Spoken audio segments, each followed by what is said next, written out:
Overhead line में यदि किन्हीं दो सपोर्टों के बीच विद्युत रोधक से कसे हुए एक पूर्ण लचकदार और एक समान अनुप्रस्थ काट क्षेत्रफल a perfectly flexible wire of uniform cross section अर्थात अनुप्रस्थ काट क्षेत्रफल के क्षैतिज चालक की लटकन को हम क्या कहते हैं, सैग कहते हैं। और इसे हम किससे प्रेजेंट करते हैं, एस से। तो इस तरीके से इसको हम एस से प्रेजेंट करते हैं और इसे मीटर में व्यक्त करते हैं। तो इस तरीके से ये हमारा सैग रहता है। तो जो सैग होता है हमारा क्या होता है कि हमारी जो ओवरहेड ट्रांसमिशन लाइंस रहती हैं, तो इस तरीके से ये हमारी ओवरहेड ट्रांसमिशन लाइंस रही। अब इनमें जो सपोर्ट्स हैं, ये दो सपोर्ट्स हो गए हमारे। इन दो सपोर्ट्स पर विद्युत रोधक से कसा हुआ क्या है, ये हमारा विद्युत रोधक रहा है। इनसे कसे हुए एक लचकदार और एक समान अनुप्रस्थ काट क्षेत्रफल का क्षैतिज चालक रहता है। और मतलब ये अब जो ये क्षैतिज चालक है, इसकी जो लटकन होती है, इसको हम क्या कहते हैं, सैग कहते हैं। जैसा कि हम जानते हैं जो सपोर्ट्स रहते हैं, सपोर्ट्स पर क्या है, विद्युत रोधी चाल मतलब विद्युत रोधक कसे हुए होते हैं और विद्युत रोधक से हमारे क्या है, सपोर्ट मतलब ये चालक कसे होते हैं। तो ये विद्युत रोधक क्यों यूज करते हैं, क्योंकि जिससे कि सपोर्ट्स या विद्युत का लॉस ना हो, सपोर्ट्स नहीं हो, सपोर्ट्स में करंट ना है या विद्युत का लॉस ना हो। तो इस तरीके से हम इस जो वायर्स को कनेक्ट करते हैं दोनों विद्युत रोधकों पर, तो ये क्या रहता है कि इससे जो हमारा चालक है वो क्या है, लचकदार और एक समान अनुप्रस्थ काट क्षेत्रफल का होता है। तो जो होता है तो इसमें क्या होती है, एक लटकन आ जाती है जिसे हम क्या कहते हैं, सैग कहते हैं। और इसे हम एस से प्रेजेंट करते हैं और इसको मीटर में शो करते हैं। तो इस तरीके से दो आलम्ब या सपोर्ट से ऊपरी सिरों को मिलाने वाली काल्पनिक रेखा और उन पर खींचे गए लाइन चालक के बीच के ऊर्ध्वाधर मध्यम दूरी का अधिकतम सैग, मध्यम दूरी को हम अधिकतम सैग कहते हैं। जैसा कि अगर हमने जैसे कोई दो सपोर्ट्स हैं हमारी, अब इन सपोर्ट्स को हमने कोई काल्पनिक रेखा हमने ये मानी कि ये है, हमने जो चालक लगाए वो चालक का में लटकन आई कुछ, और लटकन आके वो इस तरीके से यहाँ तक ये रहा। तो इस तरीके से जो ये डिस्टेंस रहा वो हमारा क्या कहलाएगा, सैग कहलाएगा। तो इस तरीके से हमारा जो रह रहा है कि दो हमारे सपोर्ट्स हो गए, इन सपोर्ट्स के ऊपर इस को ये काल्पनिक रेखा मिला रही है और उस पर जो खींचे गए लाइन चालक के बीच में, अर्थात जो हमने ये लाइन चालक खींचा तो इसके बीच में जो ऊर्ध्वाधर मध्यम दूरी अर्थात जो वर्टिकल मैक्सिमम डिस्टेंस रहती है का जो अधिकतम, इसको हम क्या कहते हैं, अधिकतम सैग कहते हैं, क्योंकि जो ये बीच में ही सबसे ज़्यादा होगा। तो इसे हम क्या कहते हैं, सैग या झोल। तो इस तरीके से ये हमारा झोल कहलाता है। अब हम बात करें अगर कैलकुलेशन ऑफ सैग की, तो किस तरीके से हम सैग की कैलकुलेशंस करेंगे। तो अगला टॉपिक है हमारा कैलकुलेशन ऑफ सैग। तो जो झोल है उसकी जो हम कैलकुलेशन है दो तरीके से कर सकते हैं। तो जिसमें पहला कंडीशन हो जाती है कि जब हमारे जो आलम है वो क्या है, समान लेवल पे हो, अर्थात जो सपोर्ट्स हैं वो इक्वल लेवल पे हो, अर्थात when supports are at equal level, अर्थात जो हमारे पोल्स हैं सारे क्या हैं, समान लेवल पर हैं। तो हम सैग की कैलकुलेशन करेंगे।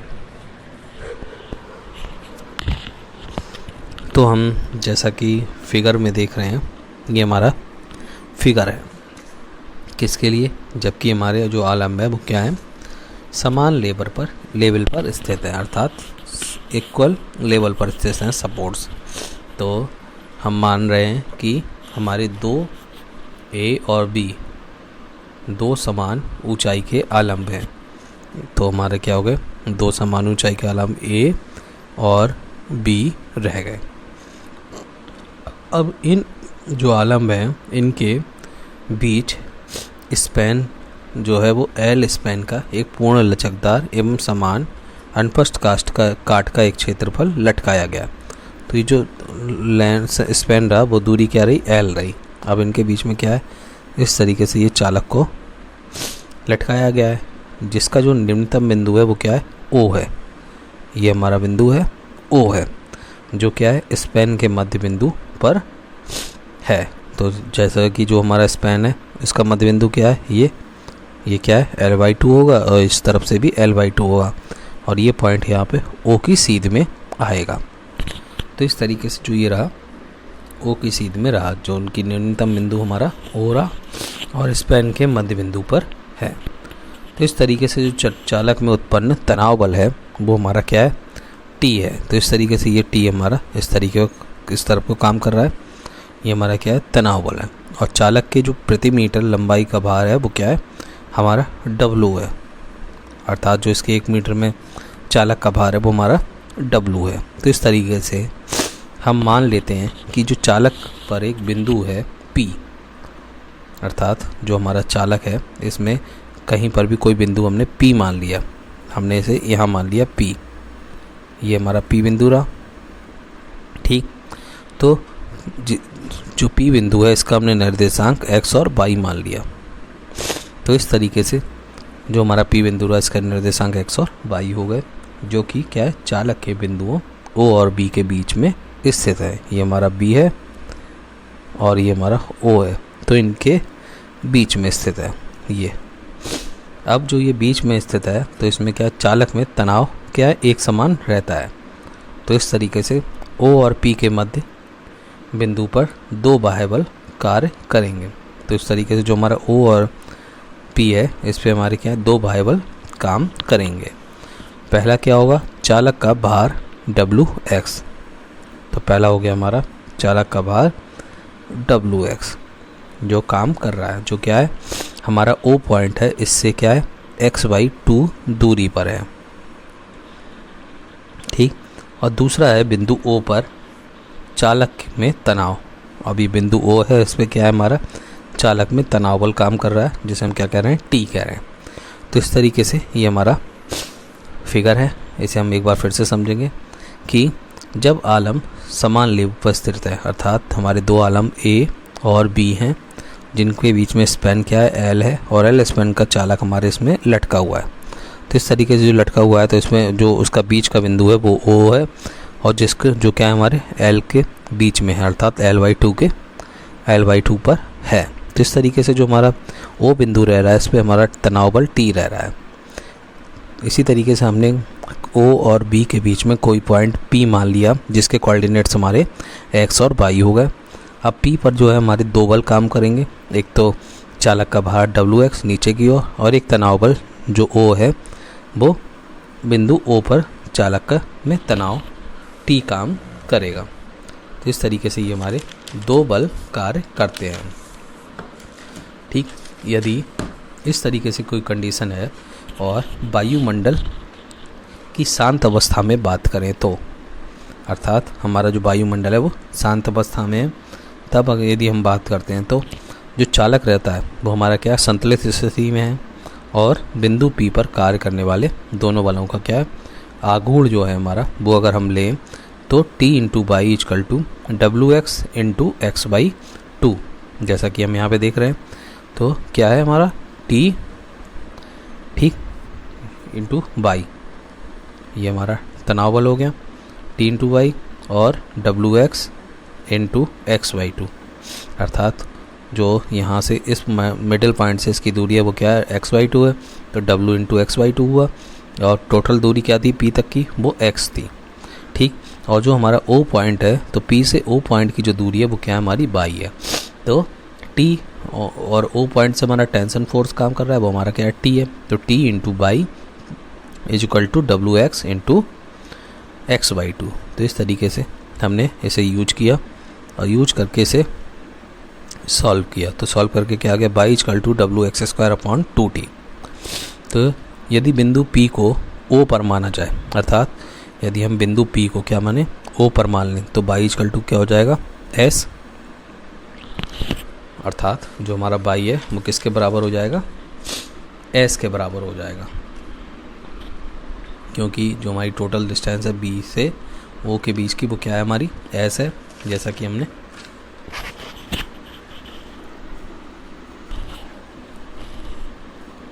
पीछे फिगर में देख रहे हैं। जो हमारा एस क्या है, बी से एस तक की ओ तक की दूरी है। तो इस तरीके से यदि हम बिंदु को पी को क्या है कहाँ मान लें, ओ पर मान लें। अब बिंदु पी हमारा ओ पे है तो क्या है, तो बी से ओ तक की दूरी क्या हो गई हमारी एस हो गई। तो बाई इक्वल टू क्या हो जाएगा हमारा एस हो जाएगा। तो और एक्स इक्वल टू क्या हो जाएगा एल वाई टू हो जाएगा। ये हमारी एल है और ये टोटल डिस्टेंस क्या है हमारी एल वाई टू है। तो इस तरीके से ये क्या हो जाएगा हमारा एल वाई टू हो जाएगा। तो भाई हमने यहाँ पर किया है। इस तरीके से जो हमारा अधिकतम सेग रहता है S equal to W into L y two upon two T. तो इसे हम सॉल्व करते हैं तो W equal to S equal to W L square upon 4 into 2t, क्योंकि जो हमारा एस है इसे हमने बाई की इक्वेशन को सिर्फ वैल्यू यहाँ से ले ली, बाई की इक्वेशन से वैल्यू ली तो ये आ गया। और x इक्वल टू क्या है हमारा एल वाई टू, तो x की जगह हमने रख दिया एल वाई टू। तो इस तरीके से sag S equal to W L square upon 4 into 2t आया। और इसे सॉल्व किया तो S equal to W L square upon 8t मिला। तो इस तरीके से जो हमारा ये इक्वेशन रही वो किसके लिए रही कि वायुमंडल शांत अवस्था में हो, अर्थात वायुमंडल में कोई भी डिस्टरबेंस ना हो। तो इस तरीके से कोई भी फ्लक्चुएशंस नहीं होने पर हमें क्या है वायुमंडल की शांत अवस्था में ये पॉइंट्स मिला। तो इस तरीके से हमने जो आज का लेक्चर था इसमें इंट्रोडक्शन पढ़ा, डेफिनेटिव टर्मिनोलॉजीज़ पढ़ी जिसमें ultimate breaking strength, safe working stress और सेफ्टी फैक्टर्स पढ़े। और इसके अलावा आलम्ब मतलब सपोर्ट्स लाइन कंडक्टर और स्पैन पढ़े और सैक पढ़े। इसके अलावा हमने कैलकुलेशन ऑफ सैक के बारे में पढ़ा। तो जो कैलकुलेशन ऑफ सैक करी हमने ये कब करी, जब आलम्ब समान लेवल पर स्थित है, ठीक, और वायुमंडल की सामयिक अवस्था में। अब हम बात करते हैं जब दोनों आलम्बों की ऊंचाई असमान हो, अर्थात when supports are at unequal level, अर्थात दोनों आलम्बों की ऊंचाई क्या है असमान हो। तो इस तरीके के जो आलम्ब रहते हैं वो अधिकतर हमें पहाड़ों पर देखने को मिलते हैं। तो पहाड़ी क्षेत्रों पे क्या है कि जो हमारे आलम्ब रह रहे हैं, सपोर्ट्स रह रहे हैं, वो क्या है अलग अलग डिस्टेंस पर रहते हैं। अर्थात किसी एक आलम्ब की ऊंचाई ए है, किसी की बी है, मतलब बी वाले सपोर्ट्स की ऊंचाई एच है और ए वाले सपोर्ट्स की ऊंचाई H1 है। तो इस तरीके से अलग अलग हमारे जो आलम्ब रहते हैं उनकी ऊंचाइयाँ अलग अलग रहती है। तो इस तरीके से ये हमारा फिगर है जिसमें हम देख रहे हैं कि हमारा कोई भी आलम्ब है असमान, ये आलम्ब है असमान लेवल के आलम्बों का प्रयोग हमने किया हुआ है। ये जैसा कि मान लिया कहाँ पे हो सकता है, हमारे पहाड़ी पर हो सकता है। तो इस तरीके से दो जो असमान लेवल के सपोर्ट रहते हैं वो ए और बी हैं। जैसा कि हमारा ये ए हो गया और ये बी हो गया, ये इतना है और ये इस तरीके से है। तो इस तरीके से जो हमारे ये सपोर्ट्स रह रहे हैं तो इनका स्पैन हमने मान लिया एल है। तो जो इन दोनों के बीच का स्पैन क्या है वो तो एल ही होना है। और दोनों सपोर्टों के बीच जो लेवल में अंतर है वो क्या है एच है। अब यहाँ का जो इसका ऊपरी पॉइंट और इसके ऊपरी पॉइंट में जो अंतर है वो क्या है हमारा एच है। तो इस तरीके से और जो चालक का निम्नतम बिंदु है वो हमारा क्या है ओ है, अर्थात जो हमारा तार लटक रहा है, चालक लटक रहा है, तो जो उसका निम्नतम बिंदु है वो हमारा ओ है, जो कि यहाँ पर शो हो रहा है। और जहाँ से क्या है दोनों आलम्ब हमारे ए और बी है, इनकी लंबाई क्रमशः क्या है x1 और x2 है। अर्थात इस जो पॉइंट है इससे हमारी ये इसकी दूरी x1 है और इसकी दूरी क्या है x2 है। और यहीं पर जो हमारा तनाव है वो क्या है t है, यहाँ पर हमारा तनाव क्या रहेगा t रहेगा। तो इस तरीके से यदि हमारा जो चालक है, चालक के प्रति मीटर लंबाई का भार जो है वो क्या होगा हमारा W होगा। तो हमारा S1 इक्वल टू कितना हो जाएगा W x1 square into 2t, जैसा कि हमने पीछे देखा था, पीछे फॉर्मूला निकाला था। तो क्या आ रहा था y equal to W x square upon 2t।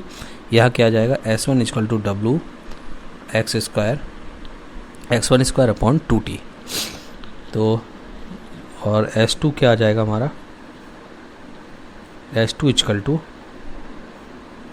W x square और x2 अपॉन 2t, क्योंकि जो बाई इक्वल टू क्या है W x square upon 2t से। तो इस तरीके से जो समीकरण 1 थी पिछली और ये हमारी क्या हो गई समीकरण 2 हो गई। तो समीकरण 2 में से हम क्या करें समीकरण 1 को घटा दें तो S2 माइनस S1 कर दें। तो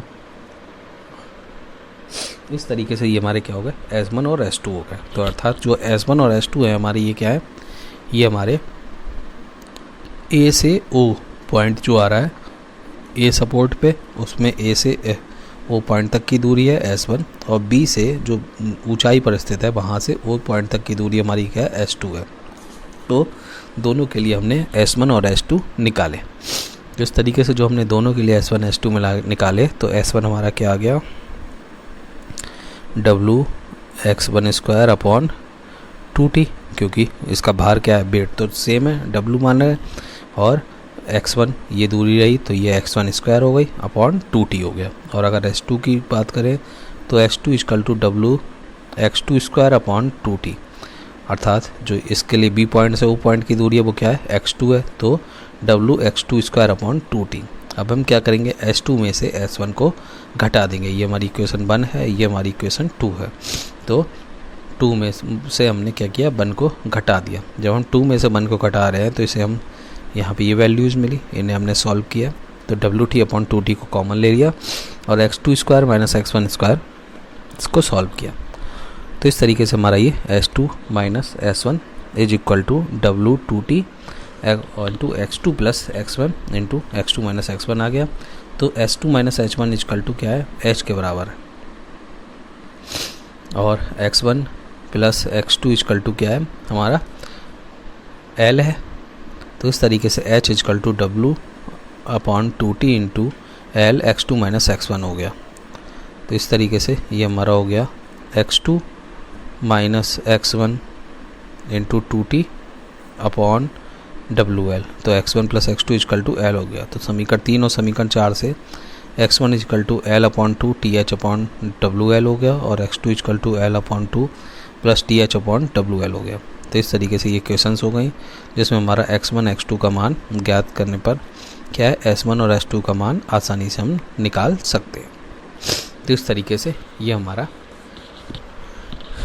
कंडीशंस हैं, जबकि क्या है दोनों आलम्बों की ऊंचाई क्या है असमान हो। तो इस तरीके से यदि जब दोनों आलम्बों की ऊंचाई असमान है तो हमें इक्वेशंस मिलेंगी x1 equal to L upon 2 minus TH upon WL, और x2 equal to L upon 2 plus TH upon WL। तो इस तरीके से हम क्या करेंगे x1 और x2 का मान ज्ञात करने के लिए S1 और S2 का मान आसानी से निकाल सकते हैं। अब हम बात करेंगे effect of wind and ice loading, अर्थात जो हमारा सैग है उस पर बर्फ़ का भार और वायु का भार दाब का क्या प्रभाव पड़ेगा। अभी तक हमने जो निकाला था उससे पहले वो निकाला था वायुमंडल की शांत अवस्था में। अब हम बात करेंगे कि जो एनवायरनमेंट होता है उसमें अगर बर्फ़ गिर रही है तब का क्या है और वायु दाब का क्या इफ़ेक्ट पड़ता है। तो ये हमारा effect of wind and ice loading.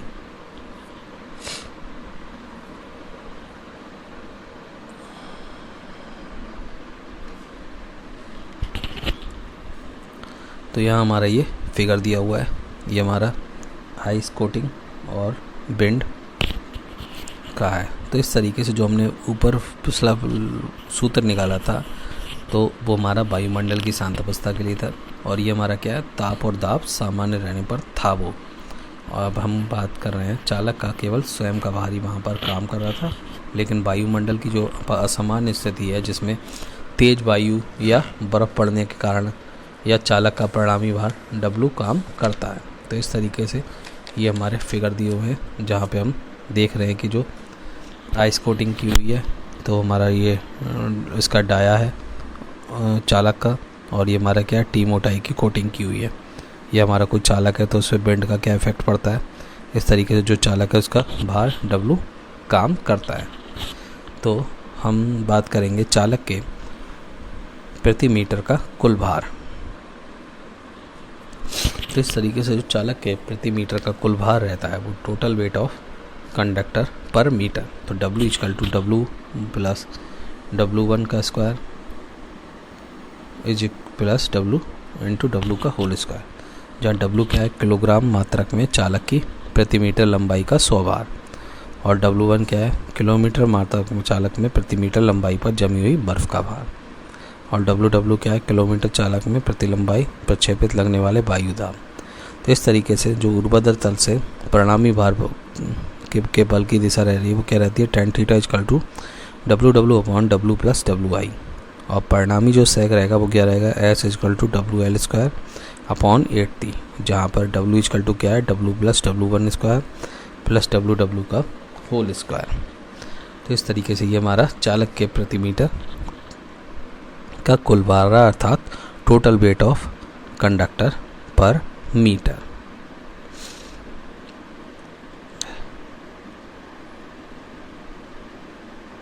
अब हम बात करेंगे बर्फ के भार का परिकलन, calculation of weight of ice. तो इस तरीके से ये हमारा बर्फ़ का भार का हम कैलकुलेशन करेंगे, किस तरीके से हमारे बर्फ़ का भार रहता है। तो हमारे पास जो फॉर्मूला आया है वो क्या है, WI equal to 2867 T D plus T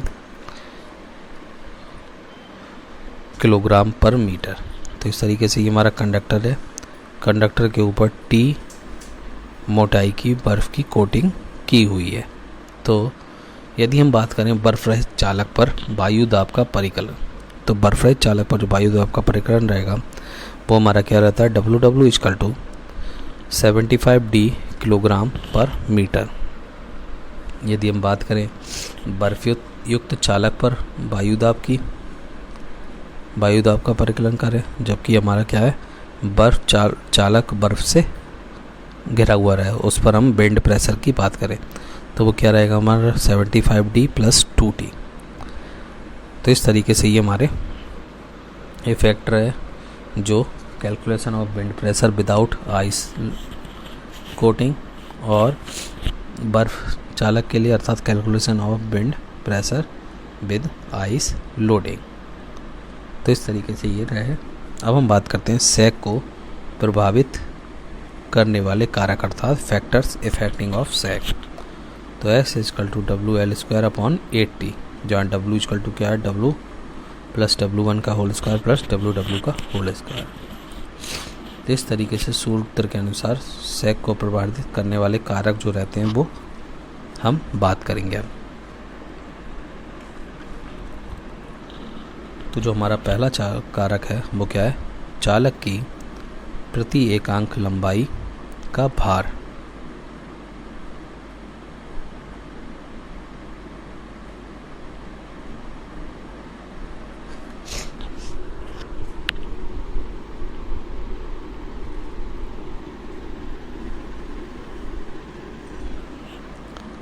तो चालक की प्रति एकांक लंबाई का भार, तो चालक के अपने स्वयं के भार W के बढ़ने से क्या होता है, लाइन का सेक S बढ़ता है, क्योंकि S जो है क्या है, S is proportional to W होता है। अर्थात यदि चालक के अपने W के बढ़ने से क्या है, लाइन का सेक भी बढ़ता जाएगा।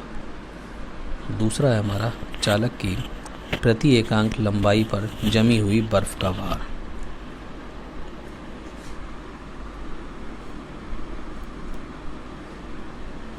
अर्थात जो हमारा कंडक्टर रह रहा है उसके प्रति एकांक लंबाई पर जमी हुई बर्फ का भार। तो weight of ice deposit on per unit length of the conductor. तो चालक के प्रति एकांक लंबाई पर जमी हुई बर्फ का भार WI रहता है।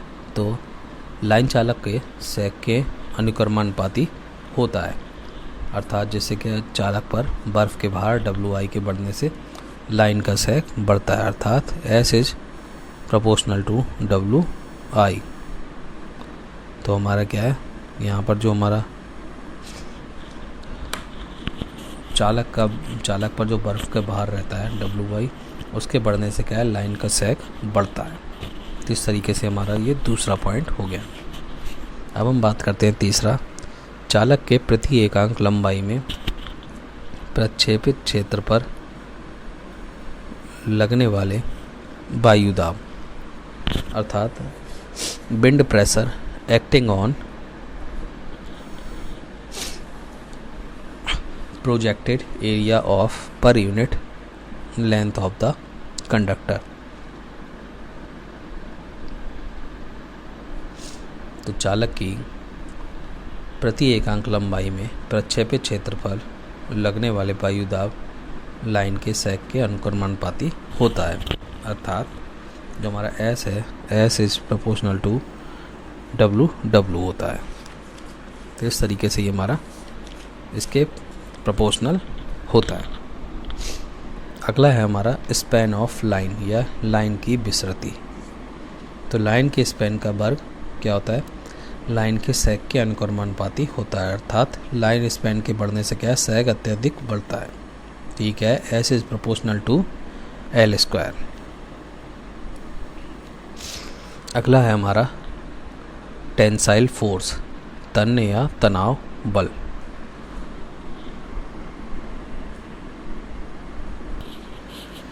तो इस तरीके से जो हमारा टेंसाइल फोर्स होता है वो क्या होता है, चालक पर लगने वाला तनाव बल होता है, जिसे हम T से शो करते हैं और लाइन के सेक के ये व्युत्क्रमानुपाती होता है। अर्थात S is proportional to 1/T होता है। अर्थात जो लाइन की तनाव बल रहता है वो T बढ़ने के साथ साथ क्या होता है, लाइन का सेक घटता है। अर्थात यदि जो T बढ़ेगा तो क्या है, सेक घटेगा, और सेक बढ़ेगा तो T घटेगा।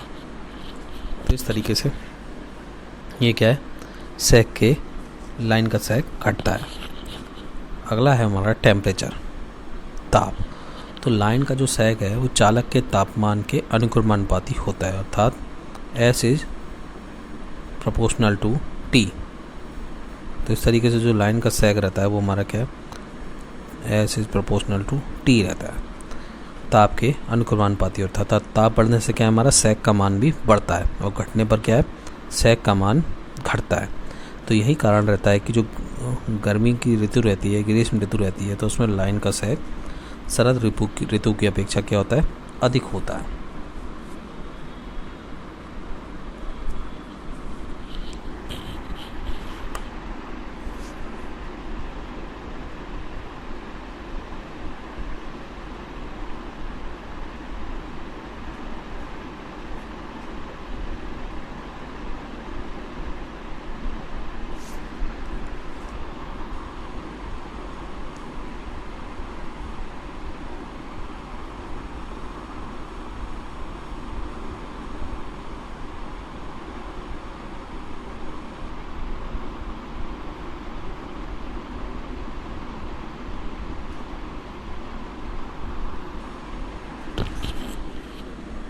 अब हम बात करते हैं एग्जाम्पल्स की। तो एग्जाम्पल्स की बात करें